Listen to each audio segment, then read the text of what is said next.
Amaravati championship ప్రారంభోత్సవ కార్యక్రమంలో drone battery charging తగ్గి ఒక్కసారిగా కింద పడింది. ఈ ఘటనలో డ్రోన్ హోంమంత్రి అనిత్య చేతికి తగలడంతో ఆమెకు స్వల్ప గాయమైంది.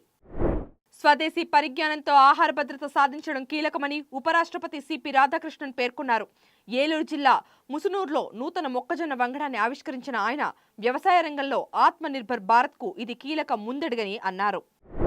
మద్యం కుంభకోణం కేసులో అరెస్టైన మాజీ మంత్రి కారుమూరి నాగేశ్వరరావును ఈడీ కార్యాలయం నుంచి అధికారులు నాంపల్లి కోర్టుకు తరలించారు. కోర్ హైదరాబాద్లో 22A నిషేధిత భూముల జాబితాపై నెలకొన్న గందరగోళం, ఆరోపణలు, ప్రభుత్వం చేపడుతున్న చర్యలపై మంత్రి పొంగులేటి శ్రీనివాసరెడ్డి వివరణ ఇచ్చారు. తెలంగాణలో 20 లక్షల మంది విద్యార్థులకు 12,000 కోట్ల రూపాయల ఫీజు రీయింబర్స్మెంట్ బకాయిలు ఉన్నాయని, వాటి చెల్లింపు కోసం బీజేపీ పోరాటం కొనసాగిస్తుందని రాష్ట్ర అధ్యక్షుడు ఎన్ రామచంద్రరావు స్పష్టం చేశారు.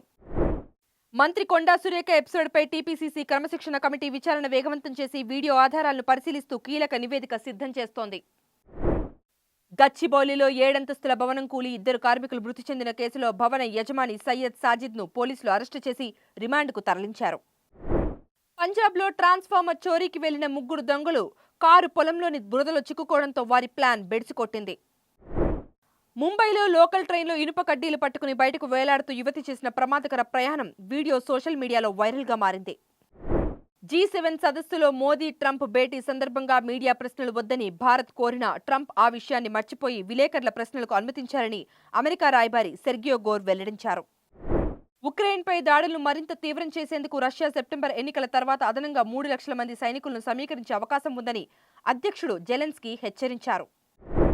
రవితేజ ఇరుముడి బ్లాక్ బాస్టర్ టాక్తో సెన్సేషన్ క్రియేట్ చేసింది. విడుదలైన 4 రోజుల్లోనే ప్రపంచవ్యాప్తంగా 80 కోట్ల రూపాయలకు పైగా గ్రాస్ వసూళ్లు సాధించింది. విదేశీ న్యూట్రల్ టెస్టుల్లో అత్యధిక పరుగులు చేసిన భారత్ వికెట్ కీపర్గా రిషబ్ పంత్ నిలిచి ఎంఎస్ ధోని రికార్డును అధిగమించాడు.